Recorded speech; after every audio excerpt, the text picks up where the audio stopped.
तो जिहाद शब्द से अगर किसी को नफरत है, उसका मीनिंग नहीं पता, अगर कोई आदमी शब्द और भाषा का मतलब है किसी वास्तविकता से परिचय कराना, जिहाद क्या है? जिहाद अगर मैं जो समझता हूँ, जिहाद का मतलब है अन्याय के खिलाफ संघर्ष न्याय के लिए संघर्ष करना। और इसलिए यहाँ भी जो लोग सड़कों पे आते हैं, किसानों ने संघर्ष किया, वो भी तो जिहाद था। भाषा से मैं मत जाइए कि जिहाद शब्द मुसलमानों का हो गया, संघर्ष शब्द हिंदुओं का होगा, हिंदी वालों का होगा। This all are nonsense. इनकी वजह से बहुत बार शब्दों के चक्कर में भी हम भाषाओं को एक दूसरे का रिलीजन से संबंधित भाषा का कर लेते हैं कि संस्कृत का संबंध किससे उससे है, फारसी का किससे है, हिंदी का किससे, इंग्लिश का किससे है। ऐसा बिल्कुल नहीं, भाषा किसी की बपोती नहीं होती। मगर मदनी ने जो लैंग्वेज यूज़ करी, जो मीनिंग उसका अगर निकालें सकारात्मक, वो यही है। अन्याय जब होता है लोग संघर्ष करते हैं, अन्याय कोई सहन नहीं कर सकता। इसलिए अन्याय करने वालों को सावधान रहना चाहिए, अन्याय किसी को नहीं करना चाहिए। और देश में संविधान के तहत जिसको हम सरकार कहते हैं, वो सरकार नहीं है, वो भारत की मानवीय व्यवस्था का नाम आजकल जो सरकार है, सरकार शब्द भी हटना चाहिए।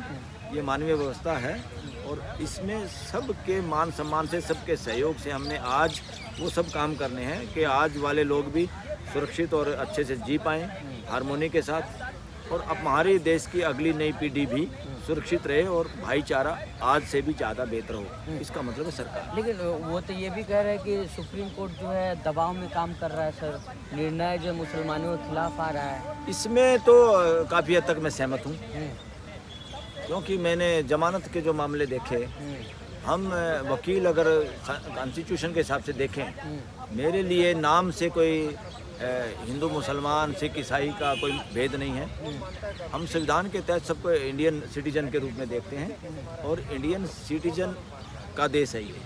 और इसमें ये बहुत सेकेंडरी छोटी बातें हैं, कौन किस जाति से आता है, कौन रिलीजन से आता है, इसके कोई मायने नहीं।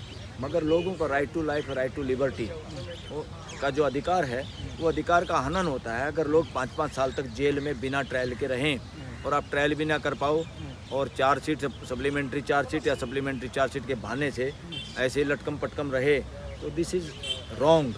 और हाई कोर्ट और सुप्रीम कोर्ट ट्रायल कोर्ट नहीं है कि तारीख पे तारीख दिए जाएं।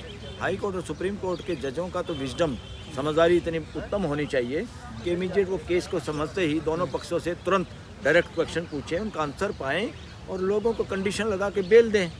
लोगों को बिना गुनाह के अगर ये कल बरी होते हैं तो कौन जिम्मेदार होगा?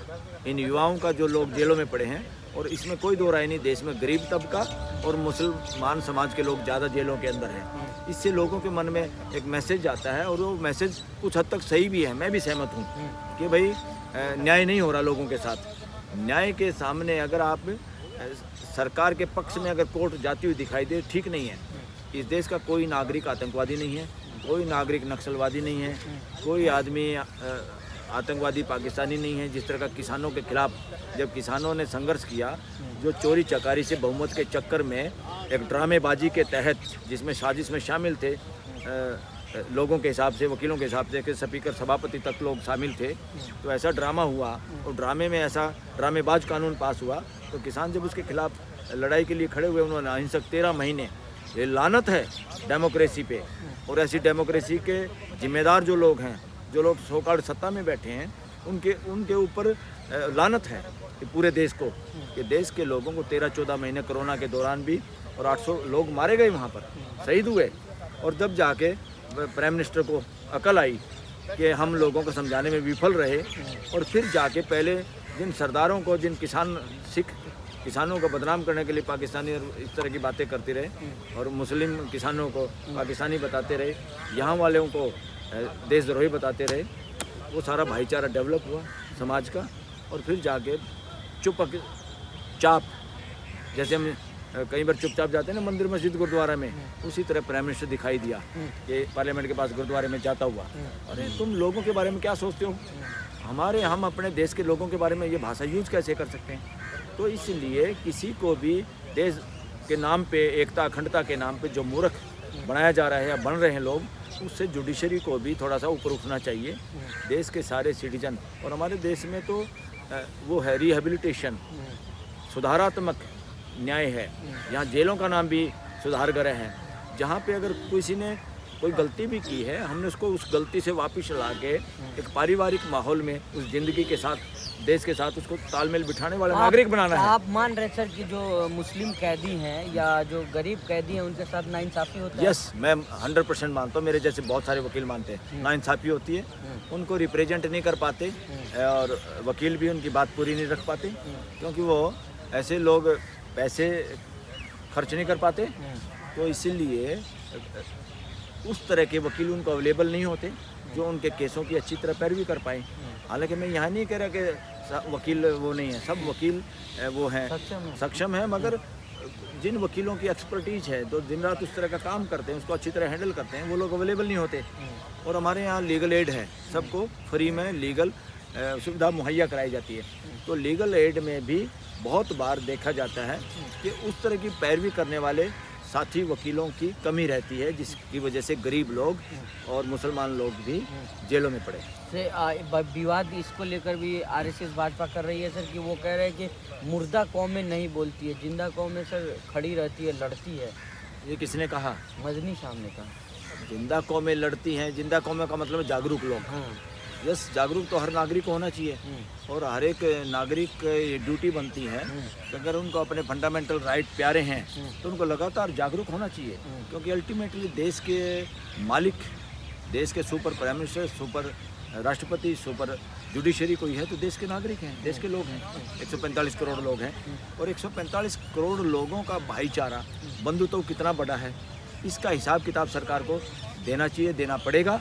और ये हिसाब किताब रिलीजियस लोगों को, रिलीजियस संस्थाओं को, रिलीजियस लीडर को भी, धार्मिक, मैं इसको इजी लैंग्वेज में कहूँ तो धार्मिक ठेकेदारों को भी देना होगा कि आप रिलीजन के जरिए, रिलीजन को आप आड़ बना रहे हैं सिर्फ सत्ता में पहुंचने के लिए, या वाकई रिलीजन के जरिए आप पूरी मानवता को जोड़ने का काम करें। अगर आप नहीं जोड़ने का काम करें तो आपका प्राइम मिनिस्टर होना भी बेकार है, आपका धार्मिक ठेकेदार होना भी, धार्मिक गुरु होना भी बेकार है। तो दोनों आदमी दोषी हैं, जिनको हमने पॉलिटिकल जिम्मेदारी दी है और जिनको रिलीजियस ठेकेदार हम मानते हैं, जिम्मेदारी के साथ जो लोग हैं, इन दोनों का ही काम है समाज के अंदर 145 करोड़ को एक धागे में, एक परिवार की तरह से पिरोना, और अल्टीमेटली पूरी धरती के 700-800 करोड़ लोगों को एक धागे में पिरोना।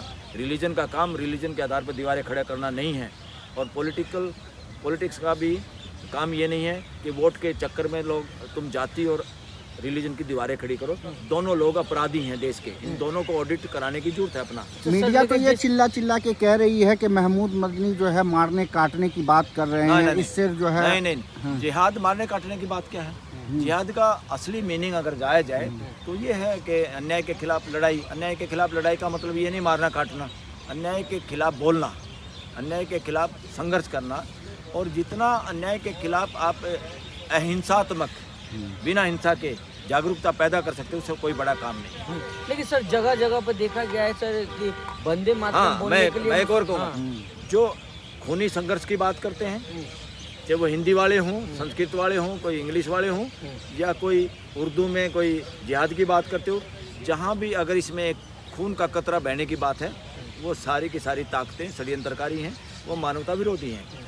जिहाद और संघर्ष का मतलब है सच्चाई के लिए अडिग रहना, सच्चाई के लिए सबको जागरूक करना, और जब हम जागरूक हो जाते हैं तब अन्याय अपने आप भागता है, जैसे लाइट से अंधेरा भागता है ना, तो इसी तरह से होता है। तो इसलिए इन शब्दों को हमें खून से नहीं रंगना है, इन शब्दों को हमें मानव जाति के पूरे देश के परिवार को समझाने के अर्थ में लेना है, जिहाद शब्द को भी, संघर्ष शब्द को। लेकिन सर जिस तरह से आपने देखा होगा रेडी पटले वाले मुसलमानों को दाढ़ी पकड़ के कहा जा रहा है कि भाई तो वंदे मातरम गा, जबरदस्ती लठ लेकर के बोला जा रहा है सर, ये गुंडागर्दी है, ये आतंकवाद है, और ऐसे लोग आतंकवादी हैं, इन पे कार्रवाई होनी चाहिए कोई।